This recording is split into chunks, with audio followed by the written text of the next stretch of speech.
So this is from RBC Economics, and this is the share of income per household that you would need to cover ownership costs. So Canada as a whole, this is from Q3 2024, so the data is very new. 58.4% of your total family income goes towards ownership costs. That's insane. That's the average. Vancouver, it's 96.7%. How's that even possible? Vancouver's prices are, we think Toronto's bad. Vancouver is another level. It's just out of control. Calgary is at 42.2%. Edmonton at 33.6%, which feels a little bit more palatable. Toronto, we know, is very expensive at 75%. Ottawa at 47%, and Montreal at 49%.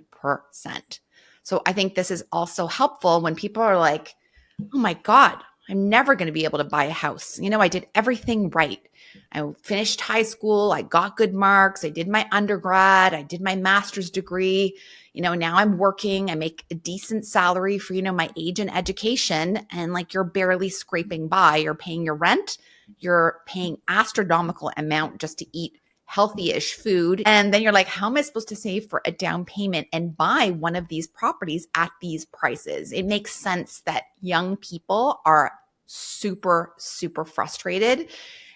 Most of the people that are on the younger side, I would say 35 and under, or even 40 and under, are buying their first or second property with the help of their parents that have tons of equity in their homes. When you look at this, it's like, I think the things you have done wrong is you weren't born 25 years ago, or you weren't born to a family that was upper middle class or upper class, because otherwise it's quite punitive when you look at this to figure out, how do I actually own a property in a large city in Canada? Now, one of the things to temper this information is there's a statistic where I think it's something like 38% of all homes in Canada are owned mortgage free.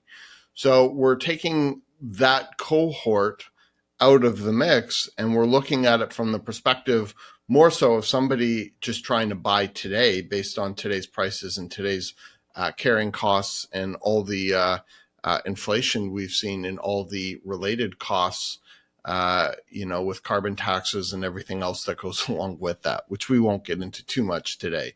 But it is very disheartening to see this. And again, it just solidifies that, we are in a real housing crisis here.